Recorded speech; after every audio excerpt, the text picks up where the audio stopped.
ओम शांति। 21 अक्टूबर 2024। बाबा के महावाक्य। मीठे बच्चे, सच्चे बाप के साथ सच्चे बनो, सच्चाई का चार्ट रखो, ज्ञान का अहंकार छोड़ याद में रहने का पूरा पूरा पुरुषार्थ करो। प्रश्न: महावीर बच्चों की मुख्य निशानी क्या होगी? उत्तर: महावीर बच्चे वह जिनकी बुद्धि में निरंतर बाप की याद हो। महावीर माना शक्तिमान। महावीर वह जिन्हें निरंतर खुशी हो, जो आत्म अभिमानी हो, जरा भी देह का अहंकार न हो। ऐसे महावीर बच्चों की बुद्धि में रहता कि हम आत्मा हैं, बाबा हमें पढ़ा रहे हैं। ओम शांति। रूहानी बाप रूहानी बच्चों से पूछते हैं, अपने को रूह या आत्मा समझ बैठे हो? क्योंकि बाप जानते हैं यह कुछ डिफिकल्ट है, इसमें ही मेहनत है। जो आत्म अभिमानी होकर बैठे हैं उनको ही महावीर कहा जाता है। अपने को आत्मा समझ बाप को याद करना, उनको महावीर कहा जाता है।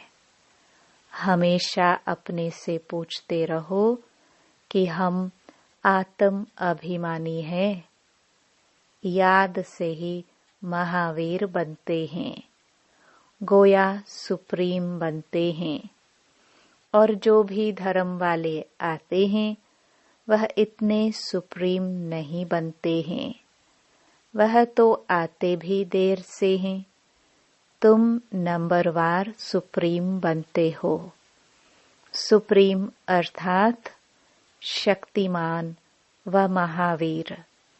तो अंदर में यह खुशी होती है कि हम आत्मा हैं। हम सब आत्माओं का बाप हमको पढ़ाते हैं। यह भी बाप जानते हैं।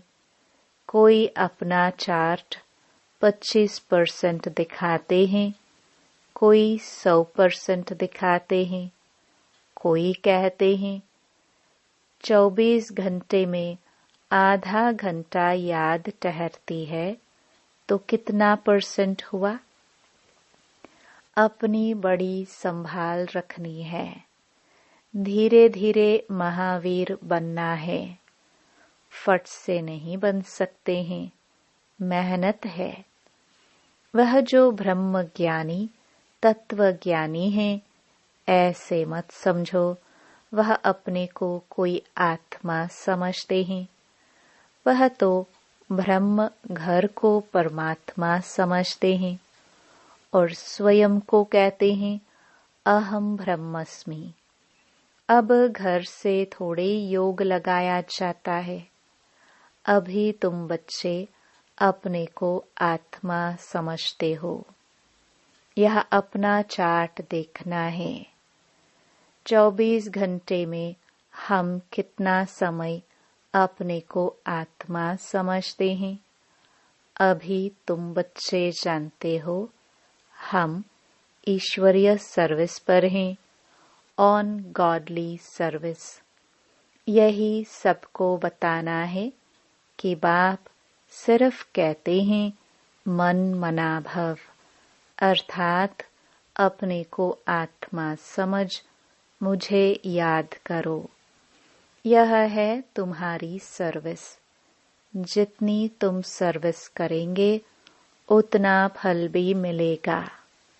यह बातें अच्छी रीति समझने की हैं। अच्छे अच्छे महारथी बच्चे भी इस बात को पूरा समझते नहीं हैं। इसमें बड़ी मेहनत है। मेहनत बिगर फल थोड़े मिल सकता है। बाबा देखते हैं, कोई चार्ट बनाकर भेज देते हैं, कोई से तो चार्ट लिखना पहुंचता ही नहीं है। ज्ञान का अहंकार है, याद में बैठने की मेहनत पहुंचती नहीं। बाप समझाते हैं, मूल बात है ही याद की। अपने पर नजर रखनी है कि हमारा चार्ट कैसा रहता है, वह नोट करना है। कई कहते हैं चार्ट लिखने की फुर्सत नहीं। मूल बात तो बाप कहते हैं, अपने को आत्मा समझ अलफ को याद करो।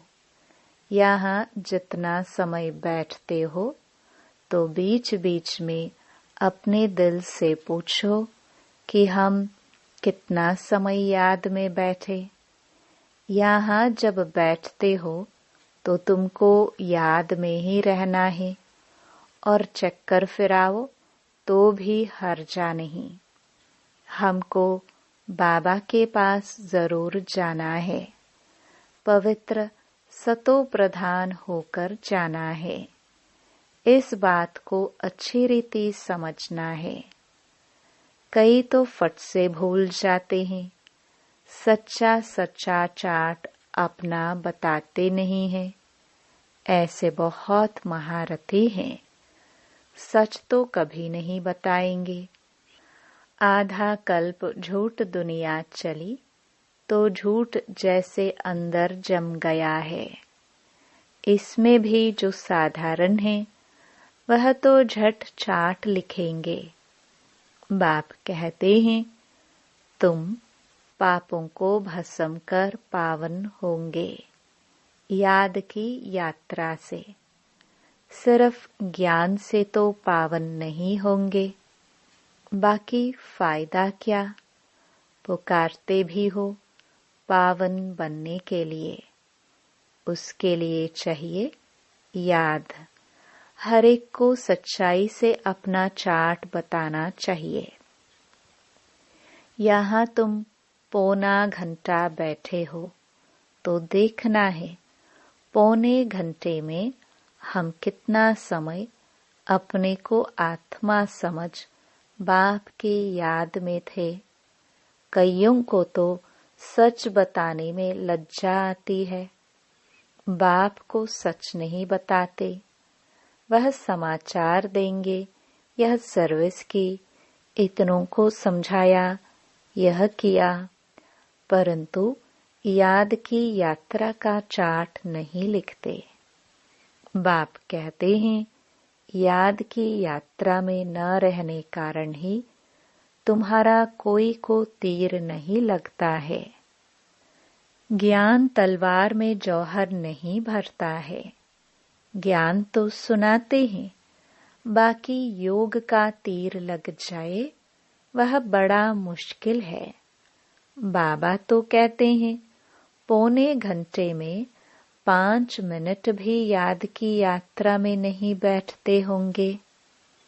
समझते ही नहीं है कि कैसे अपने को आत्मा समझ और बाप को याद करे।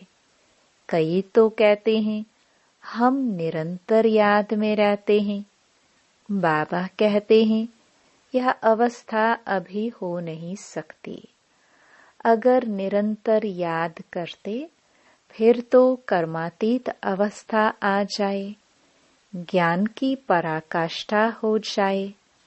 थोड़ा ही किसको समझाने से बहुत तीर लग जाए। मेहनत है ना। विश्व का मालिक कोई ऐसे थोड़े बन जाएंगे। माया तुम्हारी बुद्धि का योग कहाँ का कहाँ ले जाएगी। मित्र संबंधी आदि याद आते रहेंगे। किसको विलायत जाना होगा तो सब मित्र संबंधी स्टीमर, एरोप्लेन आदि ही याद आते रहेंगे। विलायत जाने की जो प्रैक्टिकल इच्छा है वह खींचती है। बुद्धि का योग बिल्कुल टूट जाता है और कोई तरफ बुद्धि न जाए। इसमें बड़ी मेहनत की बात है। सिर्फ एक बाप की ही याद रहे, यह देह भी याद न आए। यह अवस्था तुम्हारी पिछाड़ी को होगी। दिन प्रतिदिन जितना याद की यात्रा को बढ़ाते रहे, इसमें तुम्हारा ही कल्याण है। जितना याद में रहेंगे उतना तुम्हारी कमाई होगी। अगर शरीर छूट गया फिर यह कमाई तो कर नहीं सकेंगे। जाकर छोटा बच्चा बनेंगे तो कमाई क्या कर सकेंगे। भल आत्मा यह संस्कार ले जाएगी, परंतु टीचर तो चाहिए ना, जो फिर स्मृति दिलाए। बाप भी स्मृति दिलाते हैं ना। बाप को याद करो, यह सिवाय तुम्हारे और कोई को पता नहीं है कि बाप की याद से ही पावन बनेंगे। वह तो गंगा स्नान को ही ऊंच मानते हैं, इसलिए गंगा स्नान ही करते रहते हैं। बाबा तो इन सब बातों का अनुभवी है ना। इसने तो बहुत गुरु किए हैं। वह स्नान करने जाते हैं पानी का। यहाँ तुम्हारा स्नान होता है याद की यात्रा से। सिवाय बाप की याद के तुम्हारी आत्मा पावन बन ही नहीं सकती।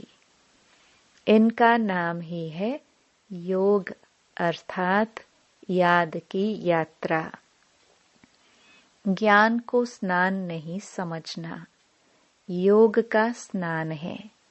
ज्ञान तो पढ़ाई है, योग का स्नान है जिससे पाप कटते हैं। ज्ञान और योग दो चीजें हैं। याद से ही जन्म जन्मांतर के पाप भस्म होते हैं। बाप कहते हैं इस याद की यात्रा से ही तुम पावन बन सतो प्रधान बन जाएंगे। बाप तो बहुत अच्छी रीति समझाते हैं। मीठे मीठे बच्चों, इन बातों को अच्छी रीति समझो, यह भूलो नहीं। याद की यात्रा से ही जन्म जन्मांतर के पाप कटेंगे। बाकी ज्ञान तो है कमाई। याद और पढ़ाई दोनों अलग चीज है। ज्ञान और विज्ञान, ज्ञान माना पढ़ाई, विज्ञान माना योग अथवा याद। किसको ऊंच रखेंगे, ज्ञान या योग? याद की यात्रा बहुत बड़ी है, इसमें ही मेहनत है। स्वर्ग में तो सब जाएंगे। सतयुग है स्वर्ग, त्रेता है सेमी स्वर्ग। वहां तो इस पढ़ाई अनुसार जाकर विराजमान होंगे। बाकी मुख्य है योग की बात। प्रदर्शनी व म्यूजियम आदि में भी तुम ज्ञान समझाते हो, योग थोड़ी समझा सकेंगे। सिर्फ इतना कहेंगे अपने को आत्मा समझ, बाप को याद करो। बाकी ज्ञान तो बहुत देते हो। बाप कहते हैं पहले पहले बात ही यह बताओ कि अपने को आत्मा समझ, बाप को याद करो। इस ज्ञान देने के लिए ही तुम इतने चित्र आदि बनाते हो। योग के लिए कोई चित्र की दरकार नहीं है। चित्र सब ज्ञान की समझाने के लिए बनाए जाते हैं। अपने को आत्मा समझने से देह का अहंकार बिल्कुल टूट जाता है। ज्ञान में तो जरूर मुख चाहिए वर्णन करने के लिए। योग की तो एक ही बात है, अपने को आत्मा समझ बाप को याद करना है।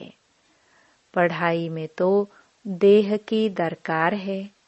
शरीर बिगर कैसे पढ़ेंगे व पढ़ाएंगे। पतित पावन बाप है तो उनके साथ योग लगाना पड़े ना। परंतु कोई जानते नहीं है। बाप खुद आकर सिखलाते हैं। मनुष्य मनुष्य को कभी सिखला न सके। बाप ही कहते हैं मुझे याद करो। इसको कहा जाता है परमात्मा का ज्ञान। परमात्मा ही ज्ञान का सागर है। यह बड़ी समझने की बातें हैं। सबको यही बोलो कि बेहद के बाप को याद करो। वह बाप नई दुनिया स्थापन करते हैं। वह समझते ही नहीं कि नई दुनिया स्थापन होनी है। जो भगवान को याद करे, ध्यान में भी नहीं है तो ख्याल करे ही क्यों। यह भी तुम जानते हो। परमपिता परमात्मा शिव भगवान एक ही है। कहते भी है ब्रह्म देवताय नमः। फिर पिछाड़ी में कहते हैं शिव परमात्माय नमः। वह बाप है ही ऊंच ते ऊंच, परंतु वह क्या है यह भी नहीं समझते। अगर पत्थर ठिक्कर में है फिर नमः काहे की। अर्थ रहित बोलते रहते हैं। यहाँ तो तुमको आवाज से परे जाना है, अर्थात निर्वाण धाम शांति धाम में जाना है। शांति धाम सुख धाम कहा जाता है। वह है स्वर्ग धाम। नरक को धाम नहीं कहेंगे। अक्षर बड़े सहज हैं। क्राइस्ट का धर्म कहाँ तक चलेगा। यह भी उन लोगों को कुछ पता नहीं।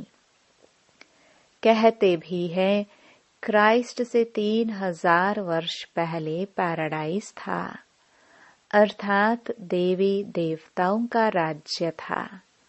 तो फिर 2000 वर्ष क्रिश्चियन का हुआ। अब फिर देवता धर्म होना चाहिए ना। मनुष्यों की बुद्धि कुछ काम नहीं करती।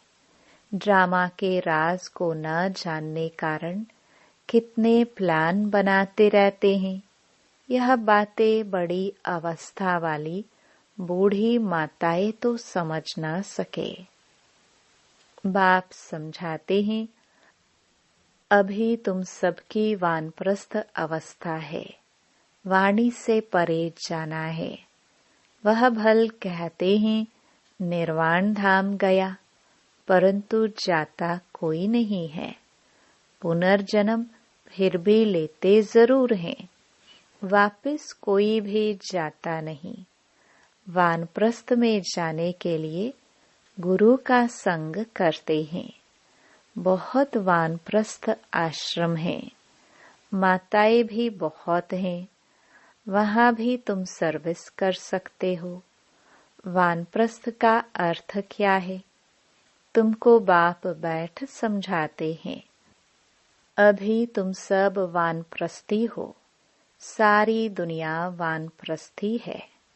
जो भी मनुष्य मात्र देखते हो सब वानप्रस्थी हैं।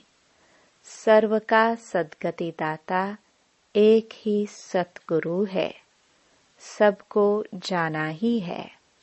जो अच्छी रीति पुरुषार्थ करते हैं वह अपना ऊंच पद पाते हैं। इसको कहा ही जाता है कयामत का समय। कयामत के अर्थ को भी वह लोग समझते नहीं हैं। तुम बच्चों में भी नंबरवार समझते हैं। बड़ी ऊंच मंजिल है। सबको समझना है। अभी हमको घर जाना है जरूर। आत्माओं को वाणी से परे जाना है। फिर पाठ रिपीट करेंगे। परंतु बाप को याद करते करते जाएंगे तो ऊंच पद पाएंगे। दैवी गुण भी धारण करने हैं। कोई गंदा काम, चोरी आदि नहीं करना चाहिए। तुम पुण्य आत्मा बनेंगे ही योग से, ज्ञान से नहीं। आत्मा पवित्र चाहिए। शांति धाम में पवित्र आत्माएं ही जा सकती हैं। सब आत्माएं वहाँ रहती हैं, अभी आती रहती हैं। अब बाकी जो भी होगी वह यहाँ आती रहेंगी। तुम बच्चों को याद की यात्रा में बहुत रहना है। यहाँ तुमको मदद अच्छी मिलेगी। एक दो का बल मिलता है ना। तुम थोड़े बच्चों की ही ताकत काम करती है। गोवर्धन पहाड़ दिखाते हैं ना, अंगुली पर उठाया, तुम गोप गोपिया हो ना। सत्युगी देवी देवताओं को गोप गोपिया नहीं कहा जाता है। अंगुली तुम देते हो। आयरन एज को गोल्डन एज व नरक को स्वर्ग बनाने के लिए तुम एक बाप के साथ बुद्धि का योग लगाते हो। योग से ही पवित्र होना है। इन बातों को भूलना नहीं है। यह ताकत तुमको यहाँ मिलती है। बाहर में तो आसुरी मनुष्यों का संग रहता है। वहाँ याद में रहना बड़ा मुश्किल है। इतना अडोल वहाँ तुम रह नहीं सकेंगे। संगठन चाहिए ना। यहाँ सब एक रस इकट्ठे बैठते हैं तो मदद मिलेगी। यहाँ धंधा आदि कुछ भी नहीं रहता है। बुद्धि कहाँ जाएगी? बाहर में रहने से धंधा घर आदि खींचेगा जरूर। यहाँ तो कुछ है नहीं। यहाँ का वायुमंडल अच्छा शुद्ध रहता है। ड्रामानुसार कितना दूर पहाड़ी पर आकर तुम बैठे हो। यादगार भी सामने एक्यूरेट खड़ा है। ऊपर में स्वर्ग दिखाया है, नहीं तो कहाँ बनावे। तो बाबा कहते हैं यहाँ आकर बैठते हो तो अपनी जांच रखो। हम बाप की याद में बैठते हैं। स्वदर्शन चक्र भी फिरता रहे। अच्छा, मीठे मीठे सिखिलदे बच्चों प्रति मात पिता बाप दादा का याद प्यार और गुड मॉर्निंग। रूहानी बाप की रूहानी बच्चों को नमस्ते। धारणा के लिए मुख्य सार। पहला, अपने याद के चार्ट पर पूरा नजर रखनी है। देखना है हम बाप को कितना समय याद करते हैं। याद के समय बुद्धि कहाँ कहाँ भटकती है। दूसरा, इस कयामत के समय में वाणी से परे जाने का पुरुषार्थ करना है। बाप की याद के साथ दैवी गुण भी जरूर धारण करने हैं। कोई गंदा काम, चोरी आदि नहीं करना है। वरदान, व्यर्थ व डिस्टर्ब करने वाले बोल से मुक्त डबल लाइट अव्यक्त फरिश्ता भव। अव्यक्त फरिश्ता बनना है तो व्यर्थ बोल जो किसी को भी अच्छे नहीं लगते हैं, उन्हें सदा के लिए समाप्त करो। बात होती है 2 शब्दों की, लेकिन उसे लंबा करके बोलते रहना यह भी व्यर्थ है। जो 4 शब्दों में काम हो सकता है वो 12-15 शब्दों में नहीं बोलो, कम बोलो, धीरे बोलो। यह स्लोगन गले में डालकर रखो।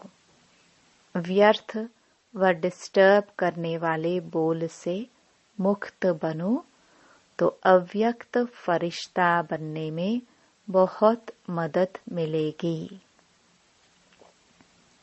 स्लोगन। जो स्वयं को परमात्म प्यार के पीछे कुर्बान करते हैं, सफलता उनके गले की माला बन जाती है। ओम शांति।